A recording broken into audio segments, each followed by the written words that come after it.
Pega a sua Bíblia comigo. Aleluia.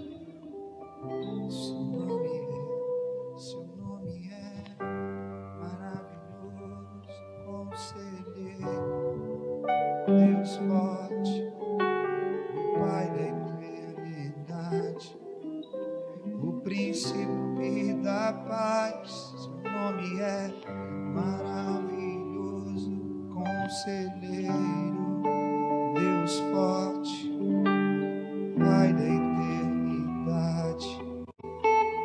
príncipe da paz.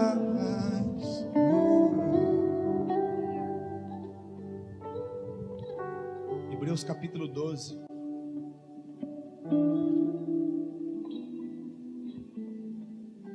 Portanto, também nós, uma vez que estamos rodeados por tão grande nuvem de testemunhas, livremo-nos de tudo o que nos atrapalha e do pecado que nos envolve, e corramos com perseverança a corrida que nos é proposta, tendo os olhos fitos em Jesus, autor e consumador da nossa fé.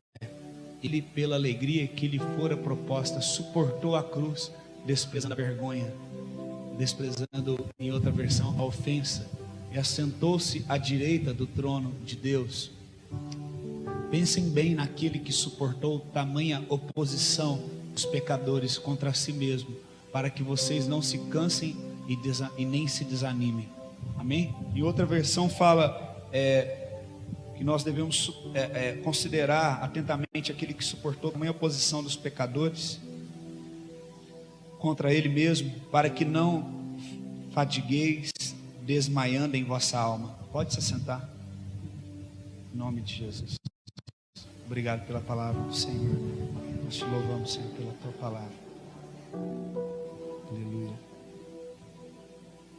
Esse texto é um texto bastante importante que o Espírito Santo tem falado comigo nesses dias. E nos trazendo a responsabilidade que nós devemos imitar, né, o exemplo de Cristo.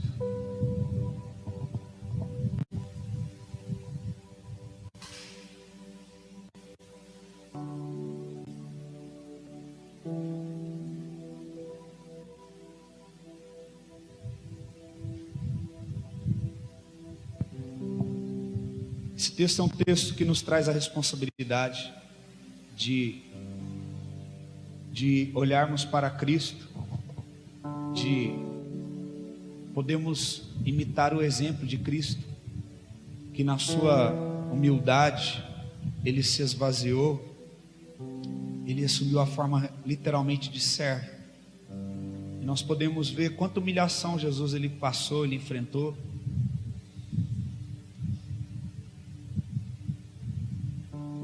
A palavra de Deus fala que o Senhor, ele cuspiram no rosto dele, né? A barba dele foi arrancada com as mãos. A palavra de Deus fala que pegaram a túnica dele e tiraram e colocaram no chão e lançaram sortes, jogaram, né? Fizeram jogos sobre a túnica dele. Jesus ficou praticamente quase nu. Sem falar que a cruz era uma forma de morrer tão cruel que foi estipulada pelos romanos, e pela lei nenhum romano podia ser morto, crucificado. Qualquer romano que fosse pego em algum crime, ele poderia ser executado com a pena de morte de outra maneira, mas que não fosse a cruz. Os romanos, eles que criaram essa maneira de penalizar aqueles que quebravam as regras, as leis, porque eles estavam invadindo ali, possuindo vários locais. Então, como uma forma de inibição, para que tivessem controle sobre as pessoas, né, para que servisse de exemplo, então eles crucificavam aqueles que estavam quebrando as leis. Mas eles mesmos colocaram como lei que nenhum romano podia morrer na cruz, porque era uma morte muito severa. E também a palavra de Deus diz lá no Velho Testamento que maldito seja todo aquele que for morto no madeiro, na cruz. Também era amaldiçoado, espiritualmente falando, aquele que estava no madeiro. E Jesus enfrentou tudo isso. Por que Jesus conseguiu passar por tudo isso? Porque não houve empecilho. Quando ele foi preso, aquele romano, né, que é comum dos romanos a negociação, a política, né, começou a negociar com ele: olha, fala alguma coisa para que eu possa te liberar, eu tenho o poder de soltar você. É assim que Roma faz ainda conosco, com a igreja, que é negociar a nossa fé. É assim que Roma tem entrado dentro das igrejas, querendo animizar a nossa dor. Olha, faz esse tipo de coisa, faz esse tipo de campanha, e você não vai sofrer mais. E o interessante é que existe um sofrimento bíblico que a Bíblia nos encoraja a passar. A Bíblia nos convida a sofrer como Cristo sofreu. Como assim, Diego? Você sabia que a Bíblia te convida a você sofrer como Cristo? Existe um entendimento que as pessoas entendem muito errado, que a palavra de Deus fala que Ele morreu para que nós tivéssemos vida e vida em abundância. Mas a Bíblia não diz que nós estamos livres de passarmos pelo sofrimento que Cristo passou. De Cristo Ele foi rejeitado, e a palavra de Deus diz, Jesus falou: vocês serão desprezados, rejeitados, até mesmo odiados por muitos, por amor de mim. Aquele que uma vez decide amar Jesus, ele decide ser igual a Jesus, ele também vai enfrentar o mesmo desprezo que Jesus enfrentou. Até mesmo no livro de Lucas, o Senhor Jesus nos orienta dizendo: aquele que não deixar pai, mãe, irmão, irmã, esposo, esposa, e até mesmo aquele que amar a sua vida, amar mais a sua vida que a mim mesmo, não pode ser chamado meu discípulo. Portanto, aquele que quiser vir após mim, tome a sua cruz, negue a si mesmo e depois me segue. Olha o convite que Jesus fala para nós. Ele nos convida a negarmos a nós mesmos. Irmãos, na fala parece algo muito simples de se fazer, mas é muito difícil. A autonegação é algo muito difícil. A autopreservação. Você conversa com uma pessoa, ela já começa querendo se justificar do erro dela, né? Muitos de nós, ou praticamente quase todos nós, fazemos isso. É uma maneira de preservação. O ser humano, ele tem um instinto fortíssimo de sobrevivência, de preservação. Eu gosto muito de assistir documentários. Nós podemos ver quantas pessoas em questões de regiões inóspitas, regiões desérticas, e pessoas que conseguem sobreviver. Elas lutam para sobreviver. E aí Jesus fala: olha, eu te faço um convite para que você despreze o seu desejo, que você renuncie à sua vontade, que você morra por mim. Será, irmãos, quantos de nós estamos realmente dispostos a viver isso? Quantos será de nós estamos dispostos a viver esse tipo de renúncia? Jesus não está chamando nós para nos tornarmos evangélicos, irmos a uma igreja, fazer um curso de batismo, batizarmos, pegarmos uma carteirinha de membro e tomar uma ceia e dizer: agora eu sou evangélico, então eu colo um adesivo no meu carro e falo que Deus é fiel. Nós somos a religião, ela é tão mau caráter que ela coloca adesivo: Deus é fiel, enquanto o adesivo deveria ser: Deus é fiel. E você é fiel? Que Deus é fiel a gente sabe, que Deus é santo a gente sabe, mas nós somos santos? Nós temos sido fiéis para com Ele? Não tem nada, querido, a ver conosco, tem tudo a ver com Ele. E tudo que há em nós tem que morrer. A Bíblia fala: por que existem as guerras? Tudo a gente coloca na conta de Deus. Tem gente que fala: não, eu estou magoado com Deus. Não precisa nem ser ateu, pode ser um religioso. Por que tem tanta guerra? Por que aquelas criancinhas lá na Síria morrem? A Bíblia fala o porquê das guerras: por causa da ambição que tem no coração do homem. Se todo mundo obedecesse a palavra de Deus e renunciasse: você quer me seguir? Despreza você mesmo, renuncia a sua vontade, depois você me segue. Jesus chegou para um certo jovem e disse para ele: olha, para você ter a salvação, você precisa vender tudo que você tem. Vou ensinar uma coisa para você. Sabe por que foi difícil para aquele jovem tomar essa decisão? Foi uma pegadinha que Jesus fez com ele. Ele perguntou: o que eu faço para herdar a salvação? olha, guarda os mandamentos. Não, tudo isso eu tenho feito desde a minha juventude.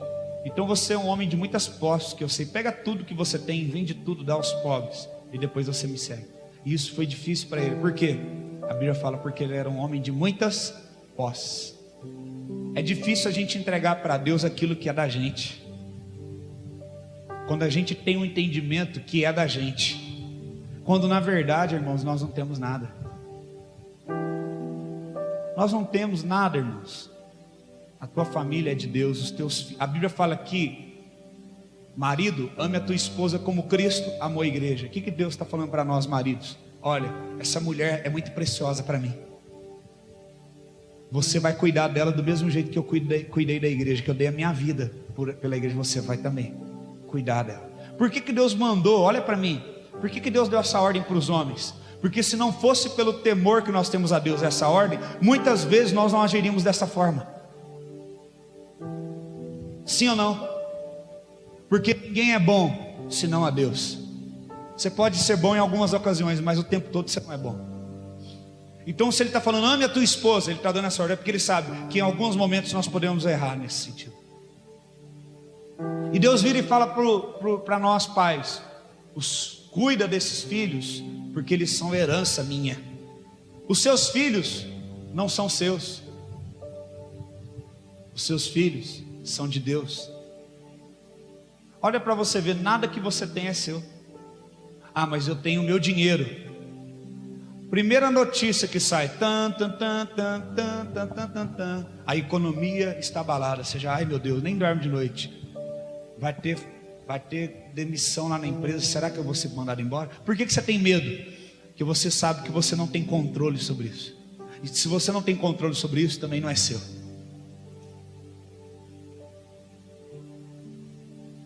Estou falando alguma coisa errada aqui?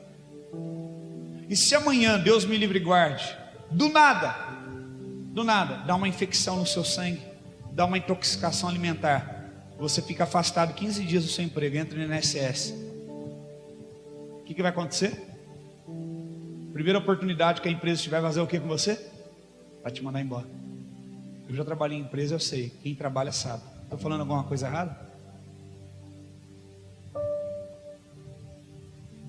Então você não tem nada. Ah, mas eu tenho, com muito custo eu comprei uma casa. Ok. Aí Deus me livre e guarde, o ladrão entra na tua casa, aonde você se sente seguro, bate nos teus filhos, abusa da tua mulher, rouba tudo e leva. E aí? Você não tem nada. A Bíblia fala, não ajunteis tesouros aqui, aonde o ladrão rouba e a traça corrói, mas ajunteis tesouros no céu. Irmãos, nada que nós temos é nosso. Aquele jovem teve a dificuldade de abandonar tudo para seguir a Cristo, porque ele achava que ele era dono de tudo que ele tinha. Ele aprendeu os mandamentos, ele estudou a palavra, e até então ele não entendia sobre generosidade. Ele não entendia que tudo que ele tinha veio das mãos de Deus para ele. E eu vou te dizer que aquele jovem era dizimista, porque ele obedecia os mandamentos. Mas ainda assim, dizimista, ele não entendia que tudo que ele tinha era de Deus.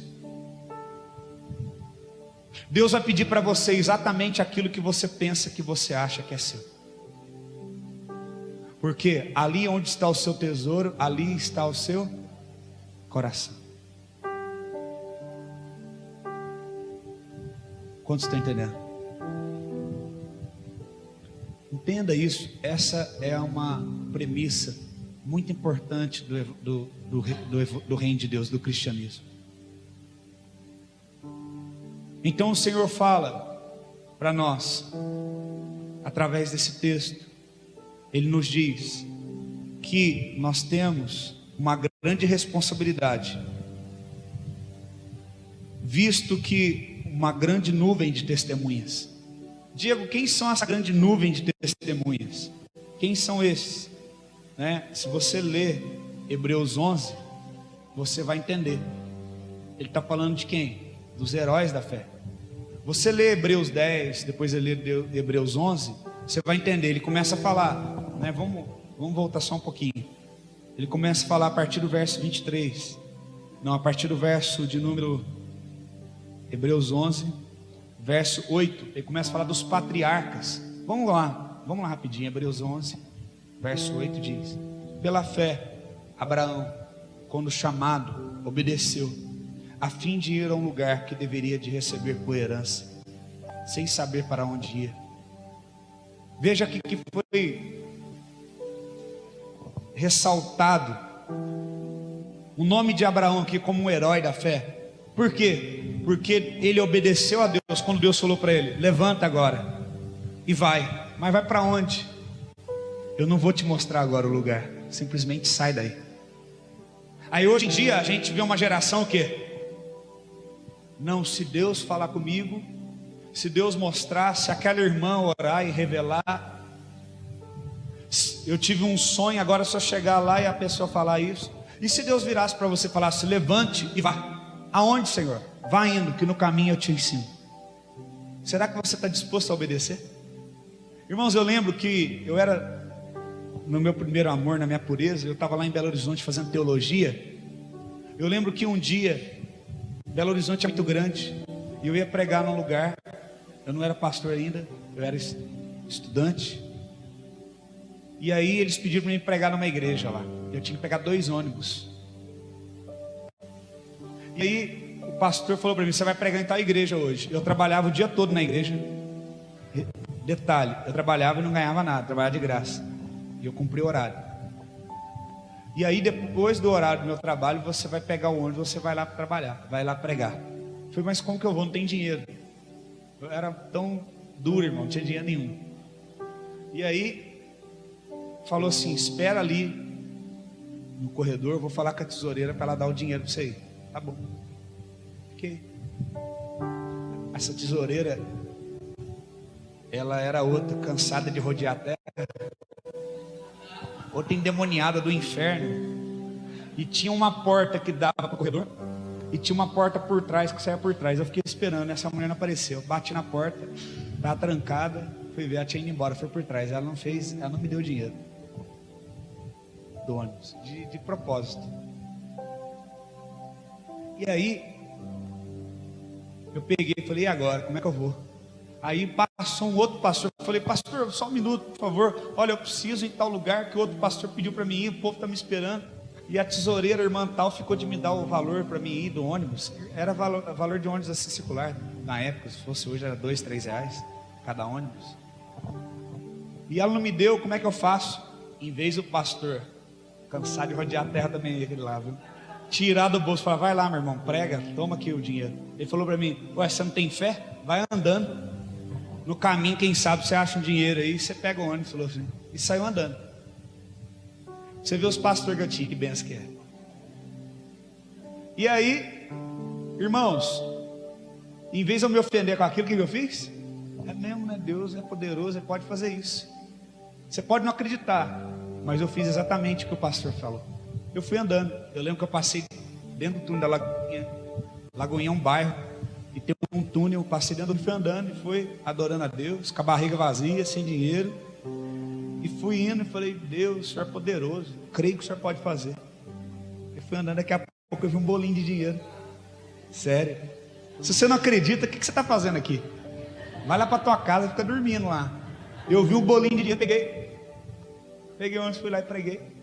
Deu para pagar a volta, deu para comer um X miséria lá que era pão com hot dog e carne moída. Falei: nossa, que bênção, Deus é fiel.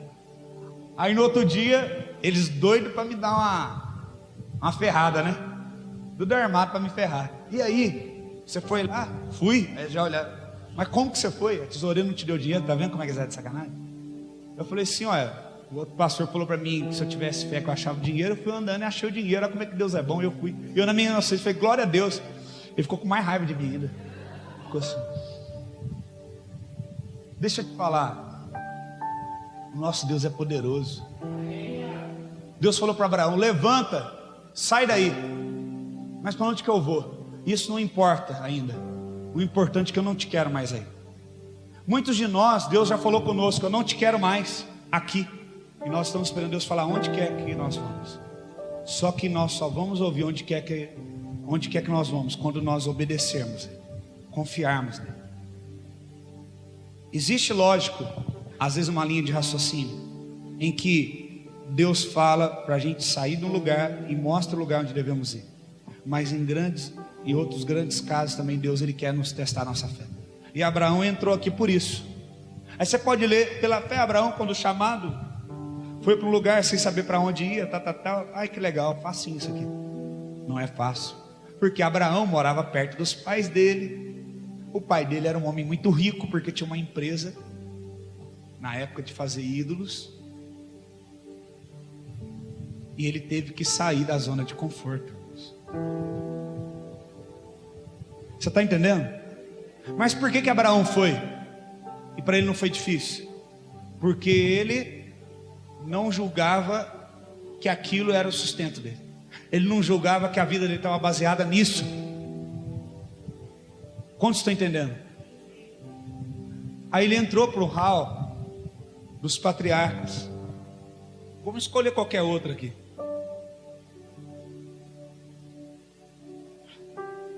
Hebreus 11, 23. Pela fé Moisés, apenas nascido, foi ocultado por seus pais durante 3 meses, porque viram que a criança era formosa. Também não ficaram amedrontados pelo decreto do rei. Qual que era o decreto do rei? Havia uma promessa, uma profecia, que nasceria naquela geração o libertador de Israel, que ia libertar o povo do cativeiro. O povo era escravo há mais de 400 anos.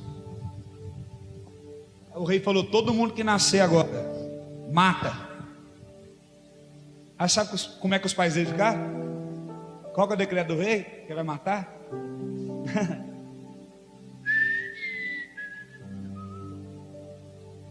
Eles nem dormiram de noite, irmãos. A Bíblia fala que eles não ficaram amedrontados. Agora a gente fica vivendo de notícia ruim atrás de notícia ruim. Nossa, você viu agora a aposentadoria? Ai, você viu o Zika vírus, você viu não sei o que, você viu a dengue, você viu aquilo lá. Nós estamos com medo dos decretos. Por que a família de Moisés entrou aqui? Ele entrou porque eles não ficaram amedrontados com decreto. Eles tiveram que ficar. Você pega o seu filho recém-nascido, ele está mamando ainda. Aí Deus fala assim: ó, pega o teu filho, coloca num cesto, coloca dentro do rio. Você vai ficar 3 meses sem ver seu filho. Ah, que é isso? Esse negócio não é de Deus, não. Eles fizeram o que Deus mandou. Agora, sabe por que você não faria isso? Porque você acha que o seu filho é seu e que você pode cuidar dele melhor do que Deus. Tadinho você. Seu filho dá febre nele, você já fica: ai meu Deus, o que eu faço? Ai Senhor, pega a carteirinha, vamos levar no hospital. Liga antes para o pastor: pastor, ora aqui, meu filho está com febre, não sei o que está acontecendo. Uma febre que dá no seu filho. Você não sabe o que fazer. E você ainda acha que pode cuidar do seu filho melhor do que Deus.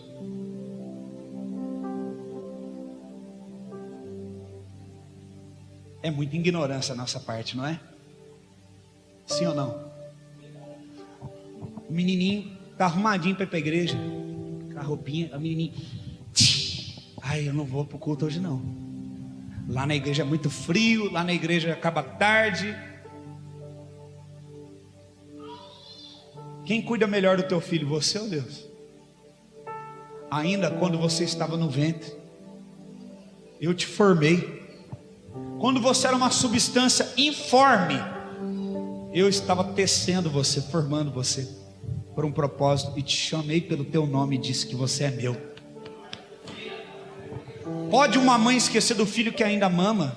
Pode uma mãe jogar um filho no lago da Lagoa da Pampulha?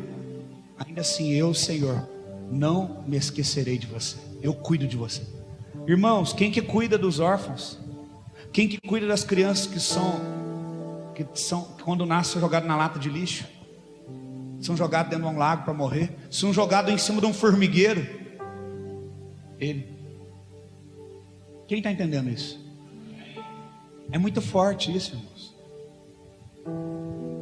Verso 24: pela fé Moisés, quando já homem feito, recusou ser chamado filho da filha de Faraó. Ah, irmão, se fosse você, será que você tinha aceitado isso? Vamos supor, o Donald Trump, sua mãe pega você, coloca lá na porta da casa dele.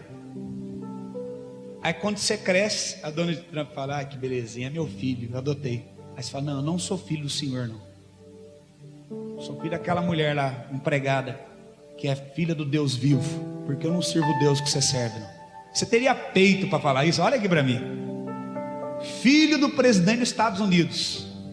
Você teria peito para falar um negócio desse? Fala a verdade para mim. Olha aqui, olho no olho comigo.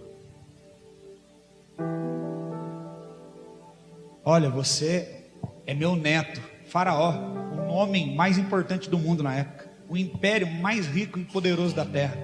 Você é meu neto, você é filho adotivo da minha filha. Não filho dela não, porque eu não sou de vocês não. Você teria essa hombridade? Você está vendo como é que é sério isso? Servir a Deus? É sério ou não é? Por que é difícil para mim então, Diego? Porque eu tenho muita ambição dentro do meu coração, que são ambições que em nada tem a ver com o reino de Deus. Por que tem gente que vai para a igreja fazer campanha não sei daquilo ou daquilo outro? Porque tem ambição por coisas que Deus não planejou para ela. Diego, você tem alguma coisa contra as pessoas prosperarem? Não. O que eu tenho contra é as pessoas irem para a igreja buscar a Deus em troca de um favor.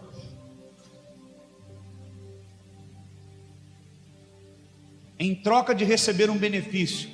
Buscar a Deus por interesse. Isso é falta de caráter. Se tivesse uma pessoa muito rica, a pessoa mais rica de Pouso Alegre, congregasse aqui na igreja, e eu só fosse amigo dela, só fosse na casa dela, só conversasse com ela, depois do culto só almoçasse com ela, quem aqui ia me chamar de sem vergonha? Levanta a mão.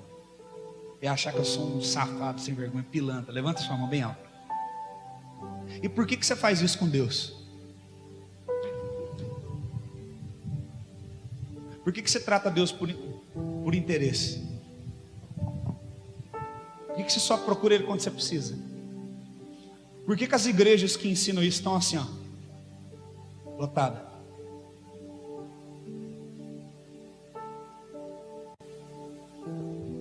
Então, vamos pegar mais um exemplo.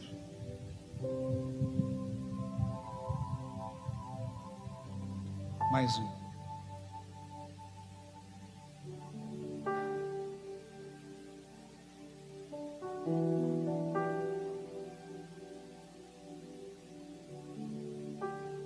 Verso 32. E que mais direi? Certamente me faltará tempo necessário para falar a respeito de Gideão, Baraque, Sansão, Jefté, Davi. Não deu tempo de falar de Davi, irmãos. Samuel e dos profetas, os quais por meio da fé subjugaram reinos, praticaram a justiça, obtiveram promessas, fecharam a boca de leões, extinguiram a violência do fogo, escaparam ao fio da espada, da fraqueza tiraram, olha o que o teu irmão fala, da fraqueza eles tiraram força. Eles eram fortes? Não, eles receberam força na fraqueza. O que Deus falou para Paulo? O meu poder se aperfeiçoa na sua fraqueza. Deus só pode aperfeiçoar em você onde você é humilde, onde você fala: olha aqui, Senhor, é teu, vem aqui. E aí, quando a Bíblia fala em Hebreus 12, portanto, visto que tem uma nuvem de testemunhas a nos rodear, está falando de quem? Desses homens da Bíblia aqui. Está falando do testemunho que eles deram, falando do bom testemunho que os heróis da fé do Antigo Testamento ganharam, perseverando na sua fé, muitos até mesmo no martírio, morrendo por amor a Cristo. Então o que está falando? Olha, comparado ao testemunho deles, comparado ao que eles fizeram, nós temos que nos livrar de tudo que nos atrapalha, de tudo que nos envolve, de correr, de perseverar nessa corrida que está proposta. Até porque, olha para mim, irmãos, tem uma coisa muito legal que esses dias eu ouvi, que é muito linda. A Bíblia fala que eles viam sombra. Então pega Davi, pega esses caras tudo, Moisés que nós acabamos de falar, vem cá, João. E eles viam como se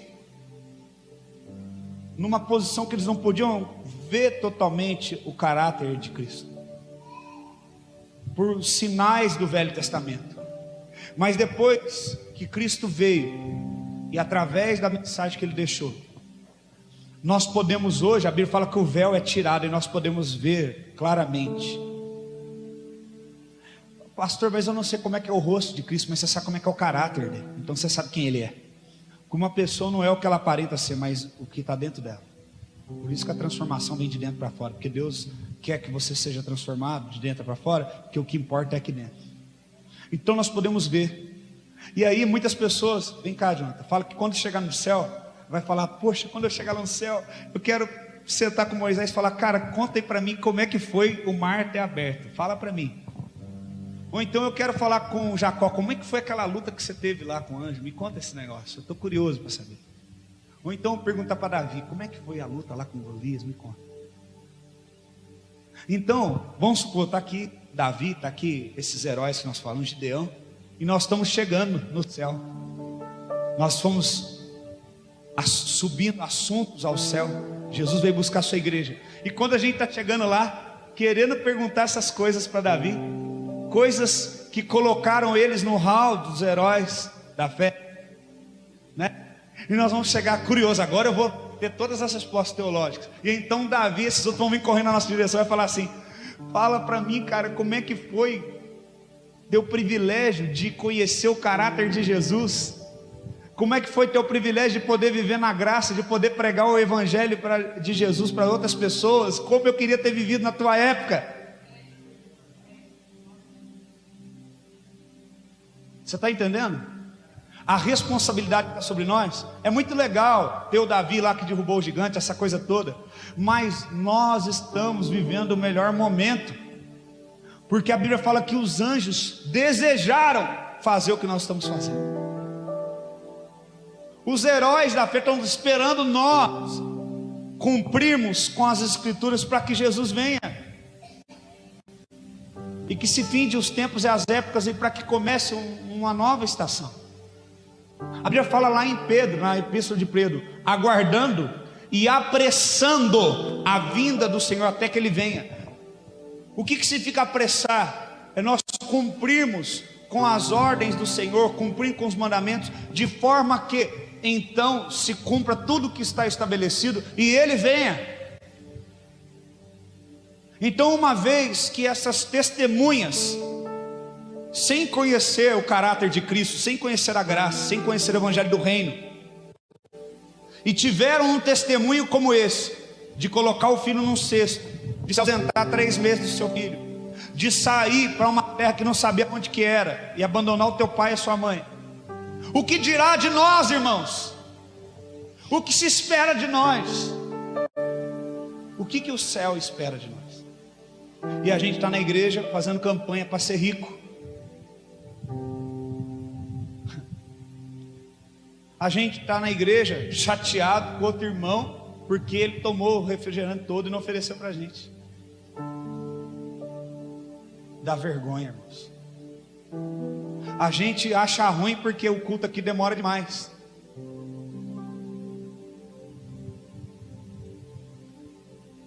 Quantos estão entendendo o que eu estou falando? Obrigado. Então ele fala: se nós temos uma nuvem de testemunhas dessas, quer dizer, tem um peso muito grande tudo que eles viveram. Há uma responsabilidade sobre nós de darmos um testemunho maior que o deles. Quem está entendendo o que eu estou ministrando hoje? E como que eu consigo cumprir esse testemunho? Primeiro, livrar de tudo que atrapalha. Pergunta rapidinho: você está num barco, o barco está afundando, você está com uma mala cheia de roupas que você gosta, coisas que você gosta, o que você faz? O que você faria? A água está entrando dentro do barco, o barco é a única maneira de você se manter vivo. até que o socorro chegue. O que você faria, meu irmão? Você pegaria aquelas malas e ia jogar fora. A Bíblia está falando o quê? Livre-se. Livre-se de tudo que te atrapalha. A minha pergunta é: você tem se livrado daquilo que atrapalha você de servir a Deus, de ser constante? A Bíblia fala, né, que se o teu olho te impede de ser fiel a Deus, arranca-o. Não está dizendo literalmente para você arrancar o teu olho, mas está querendo dizer o quê? De você mudar a forma como você tem olhado. Que você lute com toda a tua força para vencer isso. Você tem se aplicado em se libertar de coisas que impedem você de ser fiel a Deus? Ou você tem brincado com elas? Eu tenho uma dificuldade com mulher. Eu gosto da minha esposa, mas eu gosto de ficar olhando para a mulher dos outros. Só vou dar mais uma olhadinha, não tem nada a ver. Quem está entendendo o exemplo que eu estou dando? A gente brinca com o pecado como se ele não fosse mortal. A Bíblia fala que o salário do pecado é morte. E a Bíblia está falando para mim e para você o que? Se livre de todo peso. Você é orgulhoso? Quebra o teu orgulho, comece a ser humilde. Você é uma pessoa murmuradora? Ore e peça a Deus: eu quero parar de ser murmurador. Porque se você tiver dificuldade com isso, eu vou te dar uma passagem presente para a África para você ir comigo. Eu tenho certeza que você vai voltar de lá murmurando, pelo menos menos. Nós murmuramos por tudo, irmão. Tá quente. Tá frio demais. Não tá chovendo faz muito tempo. Tá chovendo demais agora, viu?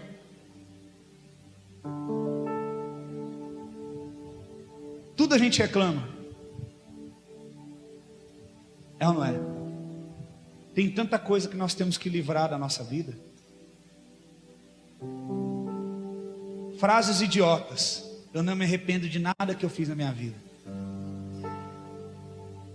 Ou eu nunca vou mudar o meu jeito de ser. Quem gosta de mim tem que gostar de mim do jeito que eu sou. Frases idiotas. Frases de pessoas que demonstram não se preocupar com o que o outro pensa, mas na verdade essa frase é uma resposta para o outro. Temos que nos livrar. Livra-se hoje. Decida ser livre hoje. Livra-se do pecado. Livre-se daquilo que impede você de ter uma vida perseverante em Cristo. Primeiro passo é esse. Segundo passo é: livre-nos de tudo que nos atrapalha, que nos envolve. O segundo passo é o quê? Correr com perseverança. Eu não consigo correr rápido, Diego. Não importa se você consegue correr rápido ou não. O mais importante nessa corrida é se você consegue correr por mais tempo. Então começa num ritmo mais lento, mas continua correndo. Tem gente que chega: não, eu vou a partir de amanhã jejuar 40 dias e 40 noites, aleluia. Eu vou vestir pano de saco, eu vou raspar minha cabeça. Passa uma semana, murcha, volta tudo. Começa devagar. Jejue, ore, leia um capítulo da Bíblia por dia. Vai aumentar sua fome, vai aumentar sua fé. Você vai aumentando a dieta. O importante é que você persevere na corrida. Amém? Que você não saia da corrida, você não saia da trajetória. Persevere na corrida que nos está sendo proposta. Deus está propondo para você uma oportunidade de caminhar num propósito. E quantas vezes você sai desse propósito por coisas que distraem você? Quantas vezes você não dá conta de correr nesse propósito porque você está carregando cargas? Deus estava falando comigo essa semana. A minha esposa, antes de vir para cá, ela leu para mim um relato de um pastor nos Estados Unidos, que ele tem 50 e poucos anos, e depois de tantos anos de casado, alguns problemas conjugais, a esposa falou: vou me separar de você. Deu entrada no divórcio. Não sei se vocês viram essa notícia essa semana. E a esposa saiu de casa e pediu a carta de divórcio. Ele pegou uma espingarda que ele tinha em casa, É muito comum na casa dos americanos ter isso. Deu um tiro na filha de 27 anos, que morava com eles.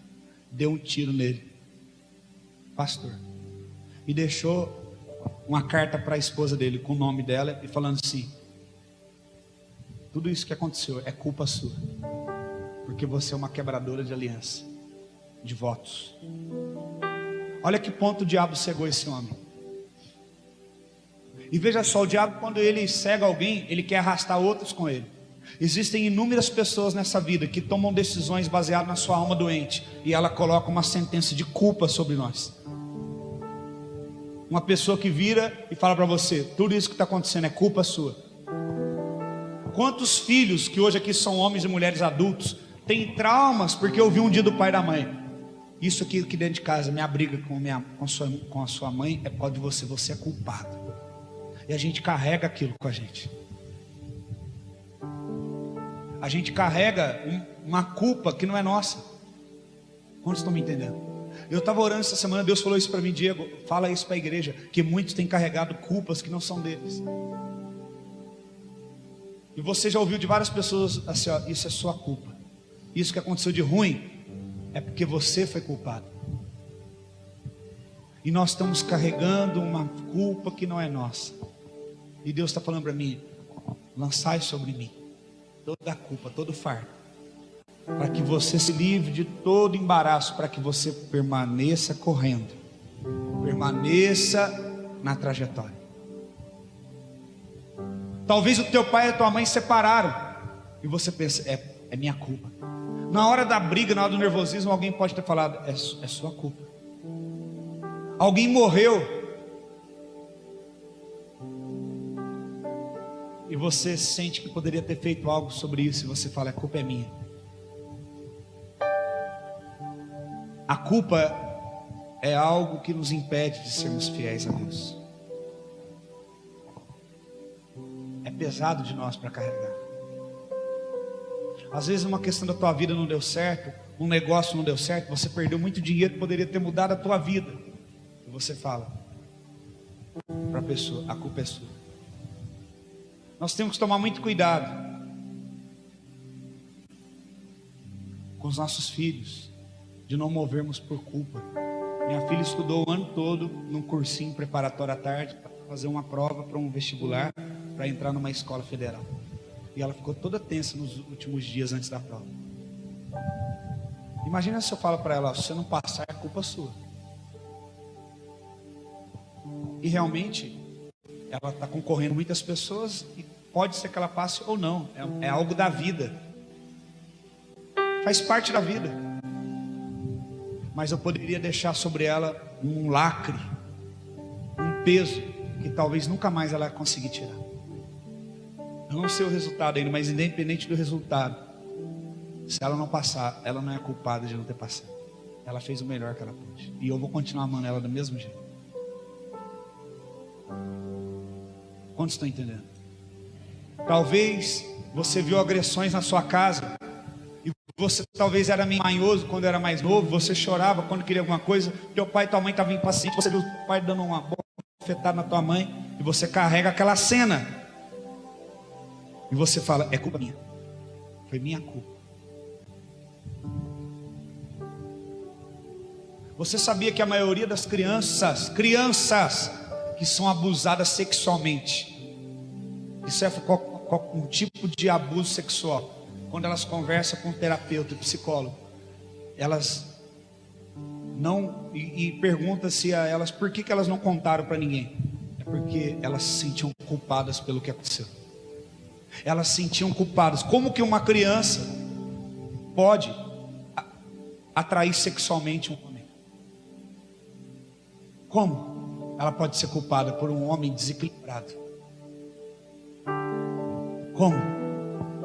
Veja só que o diabo, quando ele vem, ele não quer só arrastar um, ele quer derrubar todo mundo.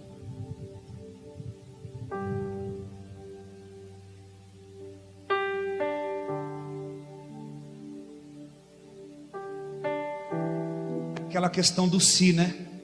Poxa, se eu não tivesse saído daquela hora, não tinha acontecido aquele acidente. Se eu tivesse dado o último telefonema, aquela pessoa talvez saberia que eu a amo antes de morrer. A culpa. Deus estava falando comigo essa semana, muitos têm carregado culpa. Se eu não tivesse caído, se eu não tivesse carregado aquela coisa pesada, talvez eu não tinha perdido o meu filho naquele aborto espontâneo. Culpa. Porque nós temos uma mente legalista e alguém tem que ser absolvido sempre, alguém tem que ser culpado por coisas que acontecem. E muitas coisas que acontecem na nossa vida são coisas que tem para acontecer mesmo, porque a vida é assim. A Bíblia fala que tanto o justo quanto o injusto, todos eles passam por coisas boas e ruins. Todos eles. Não tem um motivo porque alguém passa por um problema, simplesmente porque essa vida é assim. Porque é um reino caído que há de ser restaurado um dia por Ele. Amém? E nós que geralmente sempre fomos culpados pelas coisas, nós carregamos isso conosco e começamos a culpar as pessoas também. Eu era uma pessoa que eu fui criado, meu pai e minha mãe é uma bênção, mas nesse sentido meu pai ele me culpava muito. Você é mais velho, aconteceu alguma coisa errada, a culpa é sua. Quando eu casei no começo, eu tive problema de relacionamento com a minha esposa nisso, que tudo que dava errado eu culpava ela. Tinha que ter um culpado. Acabou o gás, na hora da comida, não me avisou, você é culpado. Por que você não avisou antes? Deus tratou comigo, porque a Sara bebia leite, Nestrogena e aquele na hora que, aí tem uma colherzinha que vem junto, já viu? Na hora que tinha a última colherzinha dentro da lata, 00:45, ela falava para mim, acabou o leite. As mulheres faziam 1h da manhã, nossa, só tem uma pazinha só. Você pediu para avisar quando o leite ia acabar, acabou o leite, tá?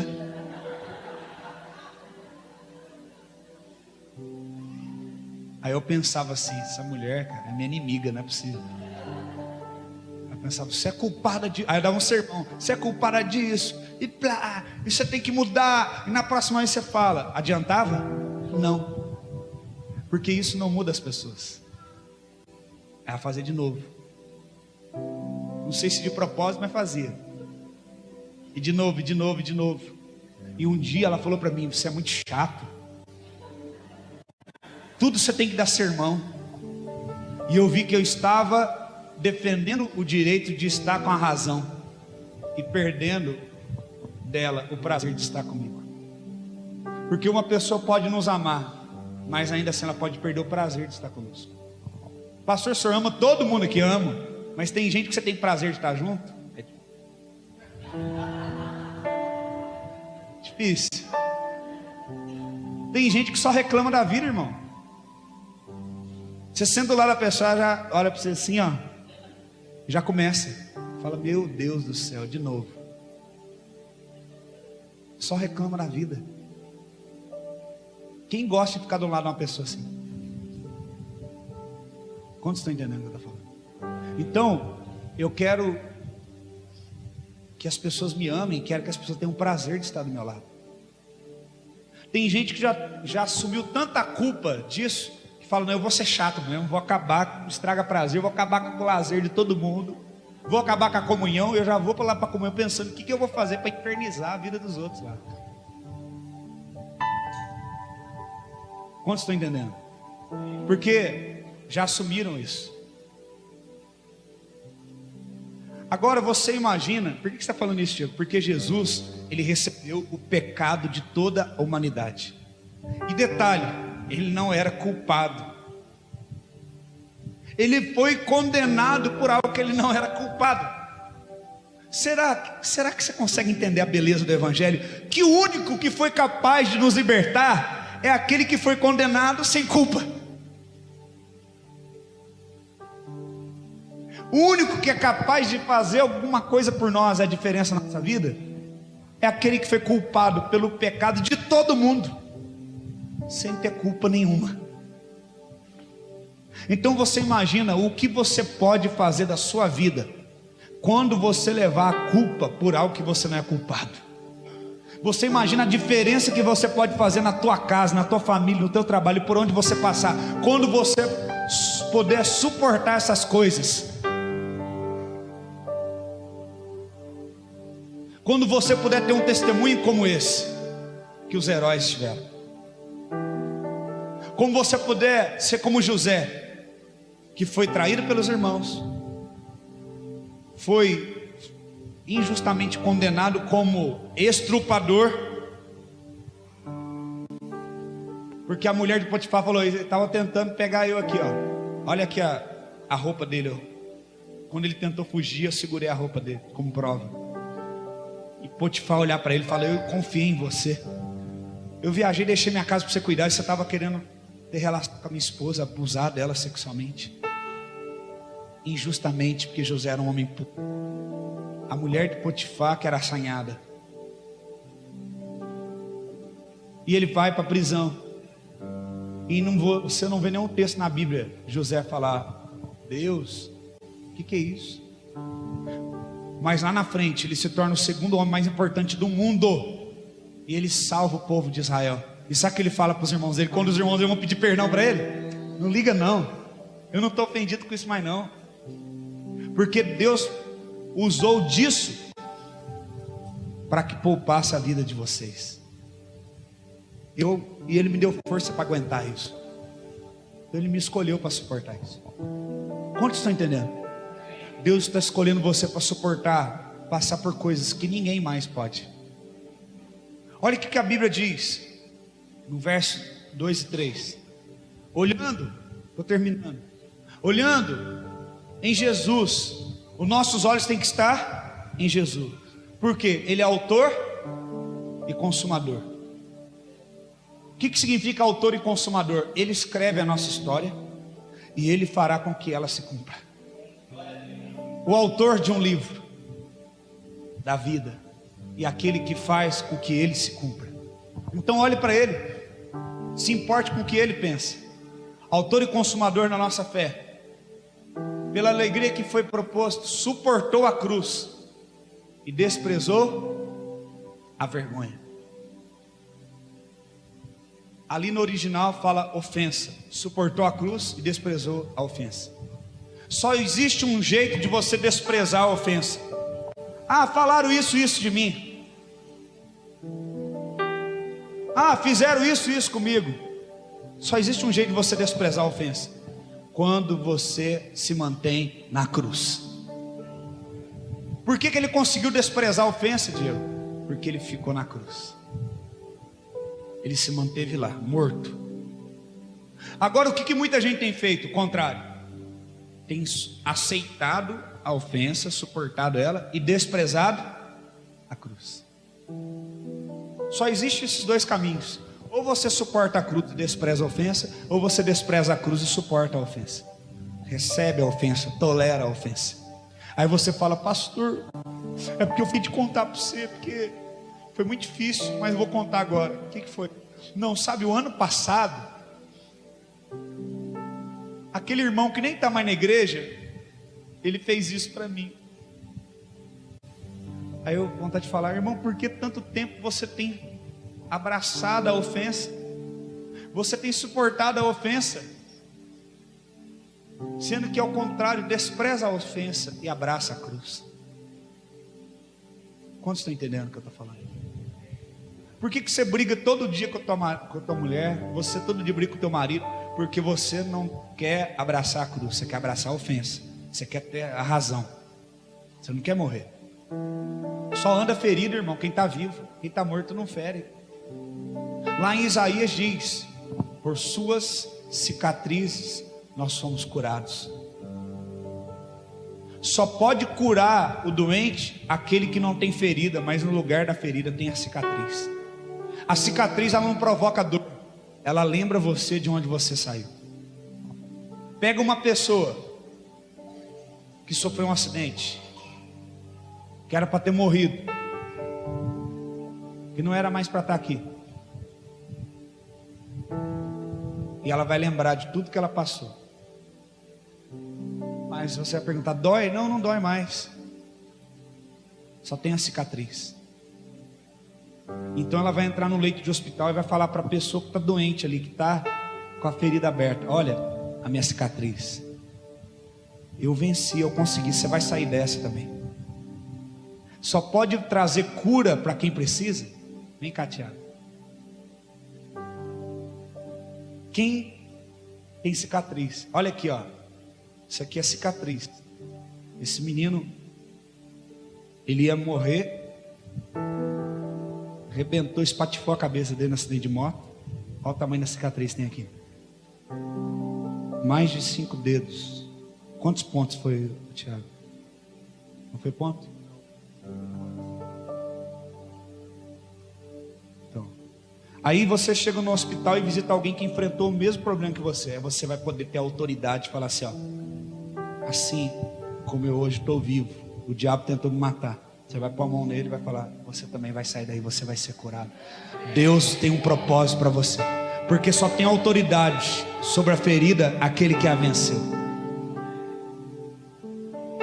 É por isso que a palavra diz: pela sua cicatriz nós somos sarados. Jesus, ele foi ferido pelos nossos pecados, a Bíblia diz. Os nossos pecados feriram o nosso amado Senhor, mas os nossos pecados não puderam fazer com que ele mudasse a essência dele e tornasse alguém que ele não era, ofendido.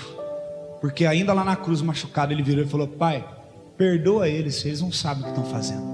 O que ele fez? Ele não deu tanto lugar para a ofensa, ele desprezou a ofensa, porque ele estava na cruz. Me deixa aqui na cruz, porque aqui eu consigo desprezar a ofensa. Sabe por quê, querido? Porque você não consegue desprezar essa ofensa, você não consegue desconsiderar isso. Mas pastor, eu não consigo perdoar. Mas não consegue mesmo, porque você é carnal e você não quer para a cruz. Então você despreza a cruz, porque a Bíblia fala que a cruz é loucura para os homens, porque ela ofende. Porque quando Jesus estava em alta, curando todo mundo, ressuscitando, e agora? O que você vai fazer? Vamos lá para Jerusalém, porque chegou a hora de eu me entregar, que eu vou morrer. Ah não, peraí, já começou pelo destino. Não, peraí, você está de brincadeira. Eu era um pescador que muito mal pescava, nem peixe eu pegava. Agora o povo está me respeitando lá na minha vila, cara.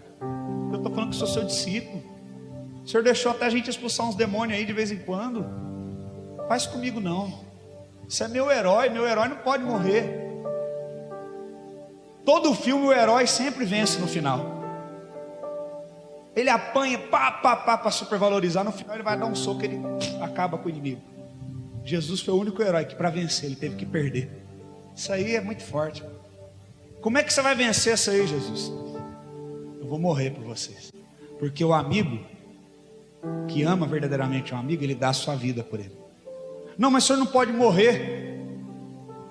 Aí Jesus, vocês não estão entendendo. Se eu não morrer, quem vai ter que morrer vai ser vocês.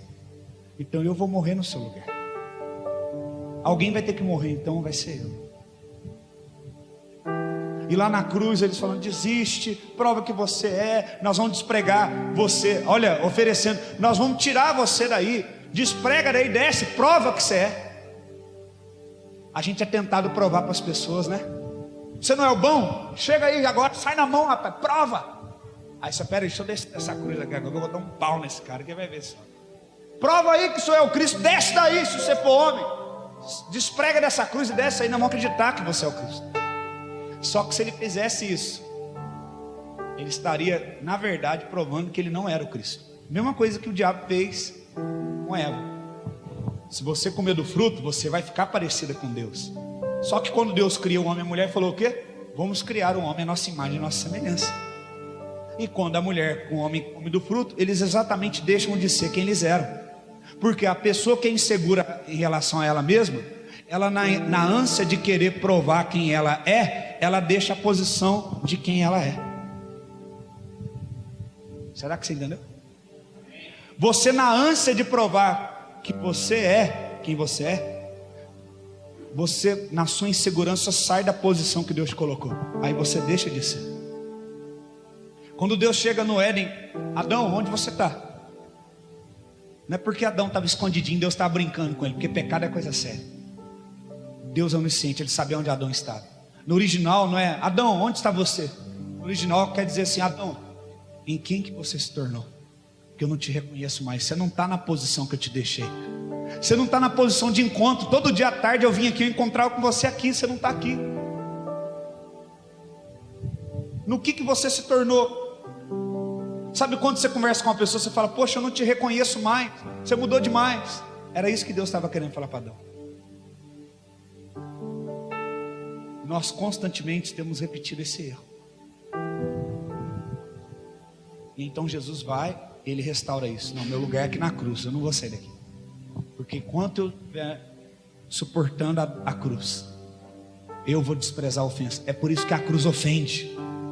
É por isso que a cruz é loucura. Porque ela faz com que a gente seja como Cristo. Quer vencer, tem que perder.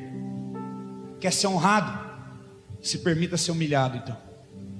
Porque a Bíblia fala que Deus honra os exaltados, os humildes. Como é que você quer ser honrado por Deus se você não permite ser humilhado então pelo homem?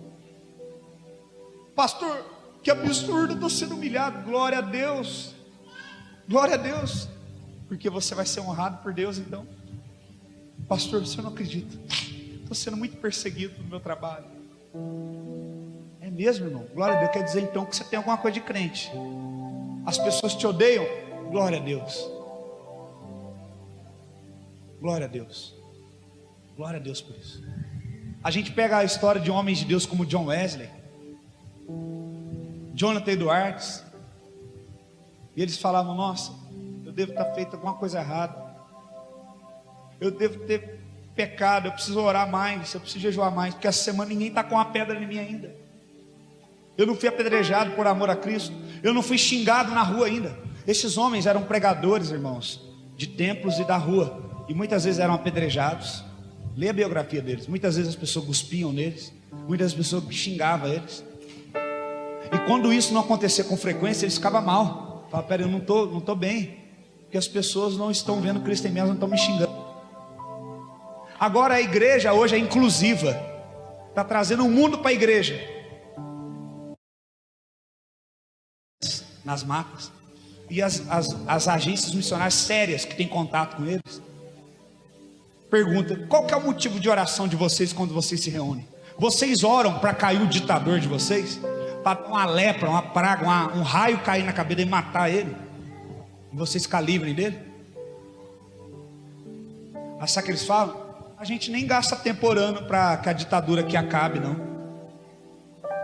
Não. Vocês não oram para que o ditador saia, não. A gente ora para que Deus continue dando força para a gente perseverar. A gente ora para a gente nunca desistir. Aí, irmão, entra esses políticos que é tudo corrupto mesmo, que é bandido. A gente fica assim: podia dar cair um avião e lá no Senado matar todo mundo. Podia cair um raio e acabar com todo mundo. Podia dar um câncer num homem desse. Só porque o cara está tirando benefícios financeiros nossos, que deixa a gente ter uma vidinha melhor. A gente já mostra a nossa natureza. Nós não estamos vivendo nem numa ditadura. É uma ditadura branca, né? Você não está inconformado porque tem criança que vão ser assassinadas no ventre.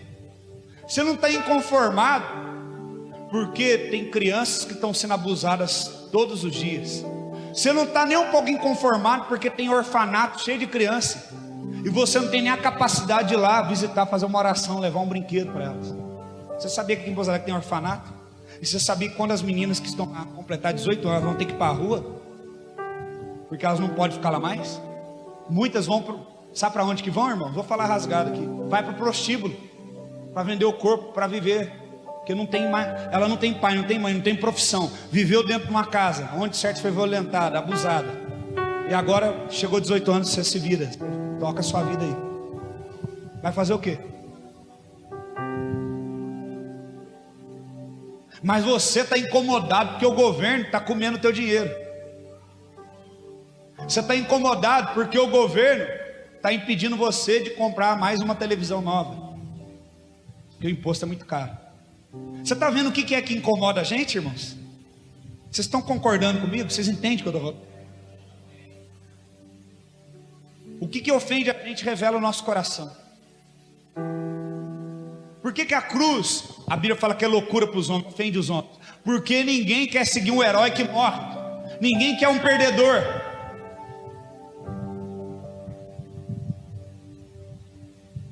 Ninguém quer. Ninguém quer falar assim. Ninguém quer falar assim. Esse é o meu Deus. É como se fosse fraqueza. Ele morreu por mim. Se você pegar em toda a história, a única religião em que o Deus morreu pelo seu povo foi a nossa. Se entregou por amor ao povo, foi a nossa. Então a gente continua resistindo à cruz. Não, a cruz não, obrigado. Deixa a cruz para o pastor. Ele é salariado da igreja para ele orar para a gente e para ele ralar pela gente. Isso é coisa dele, não é minha não. Eu tenho a minha vida, eu tenho que ganhar dinheiro. E o pastor, ele tem um ministério. Eu tenho que trabalhar. Eu tenho trabalho. O pastor é vagabundo, né? Não tem trabalho. Eu tenho que trabalhar. Eu não tenho tempo para essas coisas. Eu não tenho tempo para vir na oração. Eu não tenho tempo para vir no ensino bíblico. Eu não tenho, porque eu trabalho. Primeiro que você está me chamando de vagabundo, então, né? E todo mundo que está vindo. A gente tem tempo de sobra. Não, eu fico cansado que no outro dia eu acordo cedo. Não, eu acordo meio-dia no outro dia. Por isso que eu venho todos os cultos. Então a gente começa a dar um monte de desculpa, porque a gente está suportando a ofensa. Opa, mais uma ofensinha. E a gente está resistindo à cruz, desprezando a cruz. Enquanto o Senhor está falando, aquele que não tomar sua cruz e me seguir, aquele que não tomar sua cruz não pode me seguir. Não pode. Você quer vir após mim, então negue-se a si mesmo. Tome essa cruz, depois me siga. Só tem um jeito, irmãos, de nós suportarmos a ofensa. Só tem um jeito de a gente desprezar a ofensa, suportando a cruz. Como ali fala no verso 3, que ele suportou a oposição dos pecadores contra si mesmo, para que vocês não se cansem e nem se desanimem. Na outra versão, para que vocês não fiquem desmaiados na sua alma. Gente que é tão almática, tão... Ai, pastor.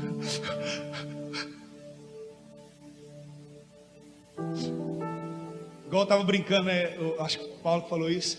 A gente viu lá o Gilberto e a Eliane tratando bem o outro, abraçado assim. Aí o Paulo brincou. Se fosse... Aí chega alguém e fala: eu nunca tive uma família assim. Até a alegria do teu irmão te atrapalha.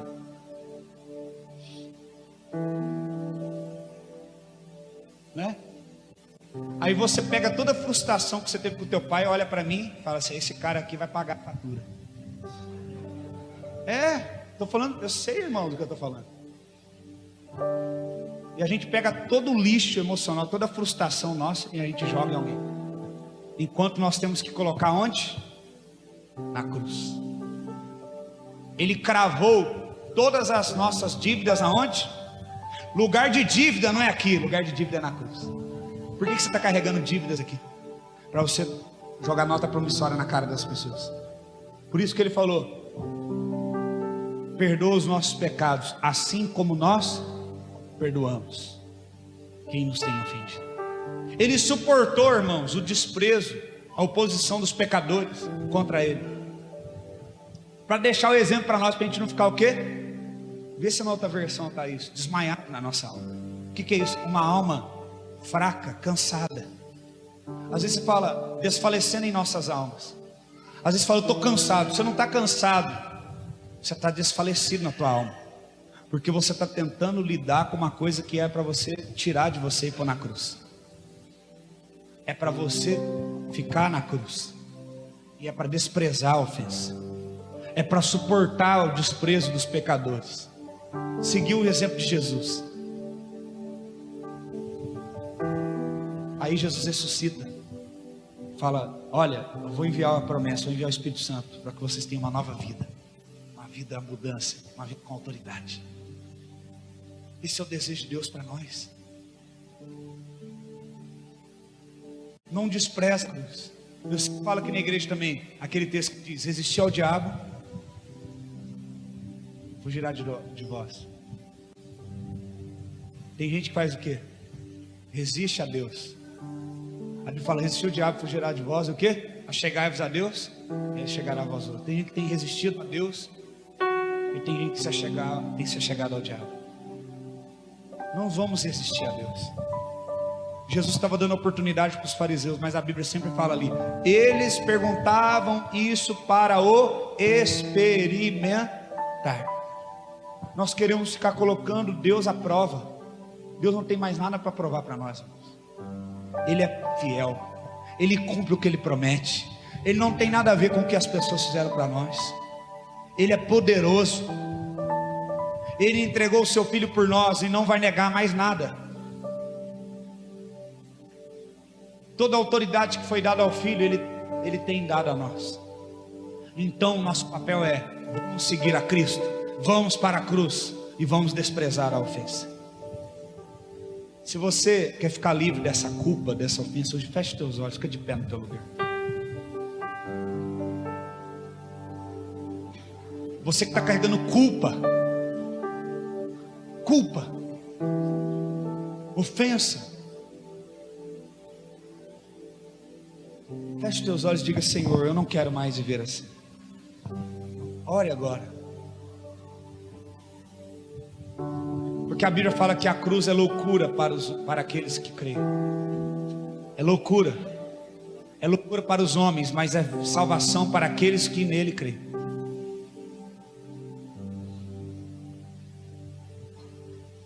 A palavra de Deus diz: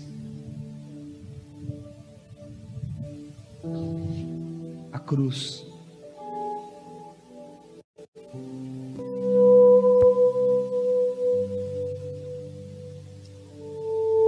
loucura para os que perdem. 1 Coríntios 1,18.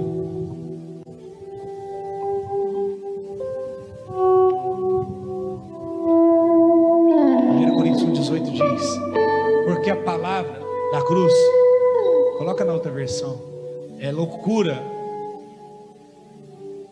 para os que estão perecendo, mas para nós que estamos sendo salvos é o poder de Deus. Você pode falar: Diego, isso daí que você está falando eu não concordo, não tem nada a ver, eu não entendo isso, é loucura. Como que eu posso perdoar? Como que eu posso desprezar o que fizeram para mim? A Bíblia fala que para aquele que se perde, ela é loucura, mas para aquele que se salva, é o poder de Deus. É o bote salva-vidas no meio do mar. Se você está aqui hoje, você está cansado de ser uma pessoa ofendida, feche seus olhos e fala: Deus, eu quero que essa loucura incompreensível da cruz, que ela se cumpra em mim. Eu quero ir para a cruz, eu quero olhar para a cruz, eu quero colocar minhas vontades na cruz. Aleluia. Eu quero segurar bem firme na cruz, suportar a cruz, desprezar as ofensas. Ser curado para que as minhas cicatrizes possam curar aos outros. Porque você só tem autoridade sobre aquilo que você vence. Ou você tem autoridade sobre aquilo que você vence, ou aquilo que vence você vai ter autoridade sobre você, vai ter domínio sobre você.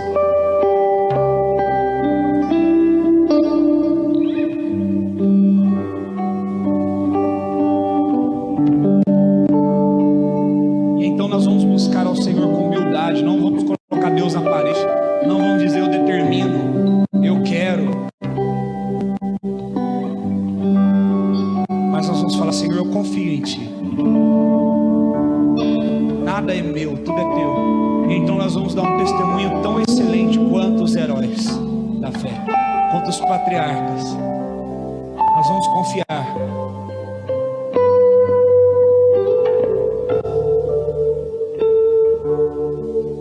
Ele deu um nome sobre todo nome, no céu e na terra e debaixo da terra.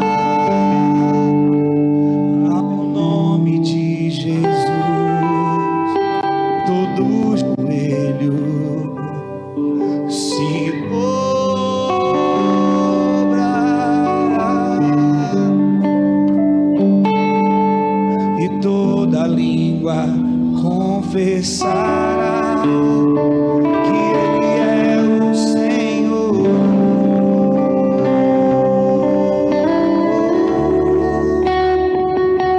Jesus,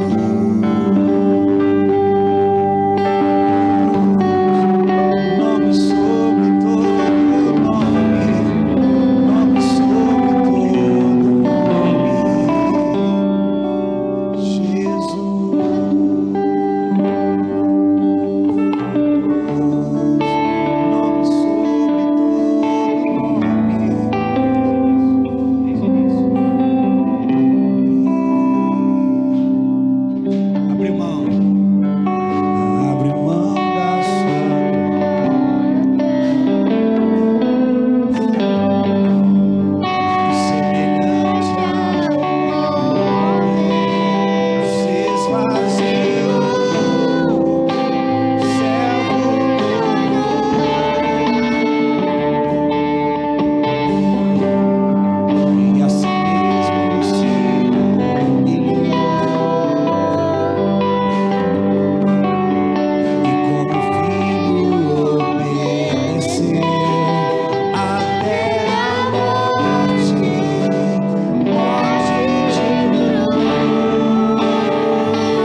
Deus, Ele é digno.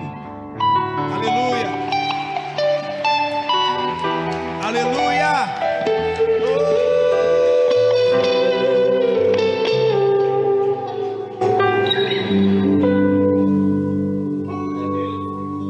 Quem vai suportar a cruz? Quem vai desprezar a ofensa? Amém. Esse é o segredo. Não sai da cruz, não.